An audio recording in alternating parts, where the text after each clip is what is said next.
Bonjour, c'est Dominique. Alors, je vais vous présenter le résultat final de l'album que j'ai fait dans le cadre de la série Appel à tous. Alors, c'était toutes les interactions que les gens avaient voté pour. Alors, j'ai terminé l'album, alors je vous le présente. Comme vous savez, j'ai utilisé la collection de papier Simple Stories Say Cheese 3. Alors, ils ont 48 feuilles.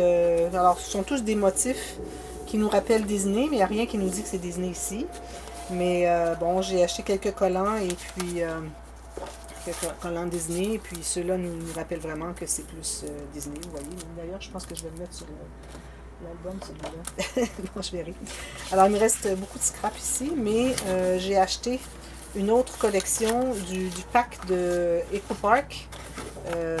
J'avais fait le premier album Disney que j'avais fait. Je vous avais présenté, et puis j'en ai acheté un autre. Alors, je vais pouvoir utiliser tous ces scraps, faire un album un petit peu plus gros que ce que j'avais fait la première fois, parce que les scraps, c'est-à-dire le petit pack, le kit de scrapbooking n'était pas si gros. Il faisait pas autant de papier que celui-là. D'ailleurs, je voulais juste vous dire, je la recommande. Oups, je recommande la collection. Mais une chose que j'ai trouvée un petit peu désolante, c'est que les papiers, la qualité n'était pas tout à fait comme ceux des copains. Alors, les papiers sont plus minces et puis aussi plus fragiles. Le moindre moment que vous collez quelque chose, si vous devez l'enlever parce que vous êtes trompé, c'est-à-dire soit des petites perles ou quelque chose, ça va complètement déchirer le papier coloré. Alors, vous allez vous rendre au papier blanc. Alors, il faut vraiment faire attention.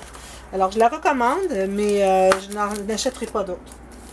Et faites attention si vous l'utilisez pour vraiment vous assurer quand vous mettez vos stickers, des choses comme ça, de vraiment de bien décoller. Alors voilà ce qu'il est, comme ceci. Et je ne sais pas si vous vous rappelez, je vais dézoomer un peu. J'avais fait celui-ci dernièrement. Et un des deux va être vendu bientôt. Une dame attendait que j'ai terminé celui-ci pour choisir entre les deux. Alors si vous en voulez un, si vous voulez le commander, c'est tout de suite après le moment où je publie la vidéo, parce que la dame va choisir rapidement. Alors, bon, vous dites, j'avais dit que j'étais pour le faire plus petit, mais bon, à cause des cartes que j'avais de 10 par 15 cm, alors j'ai dû le faire cette grandeur-là. Et, mais si on les met ensemble comme ceci, c'est pas mal la même grandeur. Même chose, même épaisseur, même chose. Alors voilà. Alors si vous voulez voir celui-ci à l'autre vidéo, je mettrai le lien dans la boîte de description. Alors voilà, j'ai utilisé le sticker le collant, je lis les collants, qu'il y avait de la collection du scrapbooking kit de Eco Park. Alors j'ai été le voler dans le prochain que je vais faire. Bon, je ne l'aurai pas parce que là je l'ai volé dedans. Et puis j'ai utilisé quelques petits billets qui restaient de l'autre que j'avais avant. Et ce papier vient de la collection, et tous les autres papiers à peu près viennent de la collection de Say Cheese 3. Alors du tissu ici, le tissu pour les doudous, pour les bébés, les enfants, c'est très doux. Et j'ai mis une superposition de rubans. Alors un ruban rouge avec les petits picots. Et j'ai mis celui-là par-dessus. J'aime bien faire une superposition de rubans quand ils sont vraiment plats. Sinon, ça fait trop épais ici. Puis on arrive avec les papiers, comme même ici, on voit un peu avec les papiers que ça fait l'épaisseur. Alors c'est pas l'idéal. Et derrière, tout simplement ici, j'ai rien ajouté. Alors j'ai mis 2 rubans parce que juste un, vu que j'avais des rubans étroits, je trouvais que ça aurait fait trop mince pour la grosseur de l'album. Alors à ce moment-là, c'est mieux d'en mettre 2. Alors, c'était la technique, alors tout ça, c'était toutes les techniques que j'ai enseignées là, dans les tutos. Alors, ici, je vais vous montrer, on a les 2 pages plus faciles au monde. Alors, on en a une ici et une ici. Alors, vous voyez combien ça peut devenir épais avec la deuxième série de goussets ici. Alors, si je le mets comme ça et comme ça, là, vous voyez très bien, c'est ici que ça s'est collé. Je ne sais pas si vous pouvez voir. Je crois que oui. Oui. Et puis avec les goussets, ben là, s'il y a du poids, tout ça, ça s'écrase. Et puis ça prend sa place. Voilà. Alors au début ici, on avait fait... Ben là, j'ai pas fait le tuto pour celui-là, parce que j'avais déjà fait plusieurs fois. Alors j'ai fait une grande poche. Je crois que c'était important de l'avoir, parce que les gens souvent ont des petits dépliants, des choses qu'ils ont apportées de leur voyage à Disney World, Disneyland ou n'importe quel parc Disney. Et puis, ils aiment bien les garder. Et puis, c'est des petits billets aussi. Mais les billets, il y a bien d'autres choses, d'autres endroits où est-ce qu'on peut les mettre. Alors, j'aime bien commencer par la grande poche. Ensuite, alors, la première page. Excusez. Alors, la première page. Alors, ici, j'ai un endroit pour prendre quelque chose en serre. Ici aussi, j'ai mis un petit billet ici. Je trouve joli. Alors, c'est aimanté. On ouvre la première page. Alors, ça se trouve être la page à 13 faces, je crois. Oui. Alors ici, j'ai une pochette que j'ai fait. Cet espace ici en serre. Je sais pas si c'était voulu. Ah oui, c'était voulu. Parce que j'ai tellement de cartes dans cette collection que je ne sais plus quoi en faire. J'en ai même gardé pour le prochain album que je vais faire, qui est de l'autre collection. Ensuite, on ouvre comme ceci. Encore un espace en pochette, si on pourrait dire.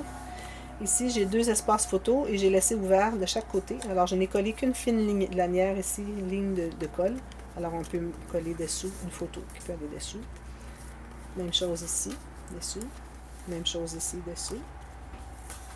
Et même chose ici. Alors là, on a les 2, 4, 6, 8 faces. On en a deux ici. Alors, j'ai utilisé les cartes que j'ai un petit peu taillées parce qu'elles étaient plus grandes pour faire ces deux-là. Je trouvais que c'était bien. Et tout simplement le papier qui changeait de couleur de la collection pour les deux. Alors, ça fait 10, 12 et 13 pour la dernière. Alors, on peut mettre quelques photos et puis il n'y a pas de gousset vraiment, mais avec l'épaisseur du papier, je crois que ça peut quand même... J'ai peut-être fait un petit mini gousset. On peut mettre 3 ou 4 photos et puis on ferme tout ça tout simplement et tout va se fermer. Il y a des goussets alloués partout. Alors, la plupart de mes albums, de mes pages, de mes interactions que je fais, il y a toujours un gousset qui fait que ça contient des photos qu'on met à l'intérieur. Alors, bien souvent, on fait des albums et puis on se dit, bon, faut penser qu'il va peut-être avoir des photos, il faut allouer, il faut penser que ça va peut-être grossir l'album. Mais moi, avec tous les goussets que j'ai créés pour les photos, il n'y a presque pas d'addition d'épaisseur dans les pages. Alors ici, tout simplement encore la même chose ici, c'est le dos de cette page et j'ai le cahier. Alors ici, j'avais fait le cahier. Et ce cahier, ici, j'ai fait une pochette et à l'intérieur, juste un endroit pour une photo. Alors c'est un cahier pour écrire, alors c'est du papier tout simplement à écrire. Et j'avais mon papier qui était 28 cm de long et mon papier arrêtait ici. Alors j'ai dit, bon, je ne vais pas le couper ici. Ok, j'ai pas suffisamment pour une grande page, mais je vais le garder quand même. Ça fera une page plus courte. On voit souvent de plus en plus les femmes qui font du scrapbooking ne font pas nécessairement les pages toutes la même hauteur. Je trouve que c'est bien, ça brise un peu la monotonie.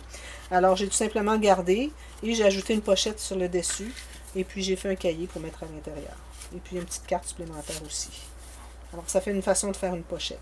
Alors ça c'est une des interactions qui fait partie de mes nouvelles de 2019. Je vais la refaire en tuto bientôt, dans les prochaines séries tuto. Alors voilà, ça c'était le premier cahier. Non, c'est juste le premier côté d'un cahier, d'une page, la page la plus facile au monde. Voilà, le deuxième est ici. Alors ici j'ai la page l'interaction, c'est-à-dire la cascade interactive. On peut faire du journaling, mettre des photos. Alors il y a 1, 2, 3, 4, 5. J'ai mis seulement 5 parce que sinon à 6, ou bien je les faisais plus rapprochés, ou j'en mettais une de plus, mais là j'avais plus d'espace pour aller prendre la petite tirette. Alors ça prend au moins 2 cm pour vous garder de l'espace pour mettre quelque chose à relief, soit un bouton, ou ici j'ai tout simplement pris un petit collant qu'il y avait de la collection, et puis j'ai mis du carton de poids moyen, comme je fais les livres, pour donner un pop, une épaisseur, et puis pour qu'on puisse le prendre et tirer. On aurait pu mettre un ruban aussi. Alors ça, c'est le début de la deuxième portion de la page. Et de l'autre côté, on a tout simplement la filière décalée. Ici, alors on a 6 enveloppes. Ici, parce que ma carte que j'avais ici n'était pas suffisamment large pour se rendre jusqu'au bout, alors j'ai ajouté tout simplement une petite bande de papier que j'ai collée aux extrémités et une fine lanière de colle juste en bas pour en faire une mini pochette. Avec des petits coupons, ça fait joli. Et derrière, j'ai pris la peine de faire la pochette qui va derrière la filière. Tout simplement. Alors là, ça c'était la première page, la page la plus facile au monde. On commence la deuxième. Dans cet album ici, entre les deux, j'avais fait le cahier. Je pense que c'était un cahier pour notes. Ou c'était tout simplement un livre avec plein de cartes, plein de pages blanches pour mettre des photos. Un petit album, un mini-album. Alors j'avais fait une page supplémentaire. Alors j'avais une page de plus, mais toutes les autres pages étaient moins épaisses. Alors ça fait que ça revient au même finalement. Alors lui, c'est la page enveloppe. Alors je l'appelle comme ainsi, parce que souvent je vois que les gens ont simplement une enveloppe, et alors ils collent ça fait une pochette avec le fermoir enveloppe, et puis ils vont chercher les choses avec les doigts, mais c'est pas ouvert, c'est difficile d'accès, ils font pas de gousset ici sur les côtés, c'est tout simplement plié. Alors je trouve que c'est inutile. Alors moi, ce que je fais, c'est que je l'ouvre, tout simplement. Et j'ai fait plein d'interactions à l'intérieur. Alors ici, on a l'espace en serre. Ici, tout simplement pour photo. Ici, j'ai fait une pochette parce que j'avais un petit bout de papier qui me restait. Alors plutôt que de le couper, je l'ai tout simplement plié, j'ai arrondi les coins et j'ai collé sur les deux côtés. Ça fait une pochette. Alors j'ai mis 2 petites cartes pour montrer qu'il y a une pochette. J'ai 2 petites cartes. Un autre espace photo. Et ici, il y a un aimant. Alors, on a un espace ici si on met quelque chose, mais je ne recommande peut-être pas parce que l'aimant qui est ici, est comme si on ajoute quelque chose, on va faire une tentative. Bon. Je vais prendre une petite carte ici, si je la mets ici. Ah oui, il colle encore. Si j'en mets 2, il ne colle plus. Alors, je mettrais peut-être une photo ou quelques petits billets, mais il faudrait laisser l'espace ici, là où il y a l'aimant disponible. Finalement, il n'aurait pas fallu que je fasse ça parce que mon aimant est derrière. Mais bon, de toute façon, on a une pochette ici. J'ai mis 4 petites cartes de la collection à l'intérieur. 5. C'est juste blanc derrière. J'ai pas fait du tout d'ancrage ici, ça aurait été trop long. Et voilà. Ça s'ouvre encore une fois pour une autre flappe de photo. Ici aussi. Ici encore. Et ici, on a la pochette, la multi-pochette avec l'image décalée. Alors, si j'enlève toutes les cartes, vous allez voir l'image interrompue, je devrais l'appeler. Alors, c'est la technique où l'image continue, tout simplement. Alors, c'est ça. Et ici, j'ai mis une grande carte pour montrer que ça va jusqu'au fond. Et celle-là, ici, jusqu'au fond. Et celle-ci, avec les 2 petites cartes que j'ai tout simplement pliées en 2. Ça fait partie de la collection de EcoPark, du Scrapbooking Kit. Alors, je m'en suis acheté un autre parce qu'il était en solde d'autres jours. Alors, j'ai dit, j'en veux un autre. Pour pouvoir passer tous mes restants de lui aussi. Alors voilà, ça c'était celle-là. C'est un côté de la page la plus facile au monde. Ici, on a... Alors là, c'est la multiflap latérale. Alors ici, tout simplement un montage. Alors on peut mettre une photo ici, peut-être du journaling ou une petite photo. Ça, c'est un collant de la collection de EcoPark.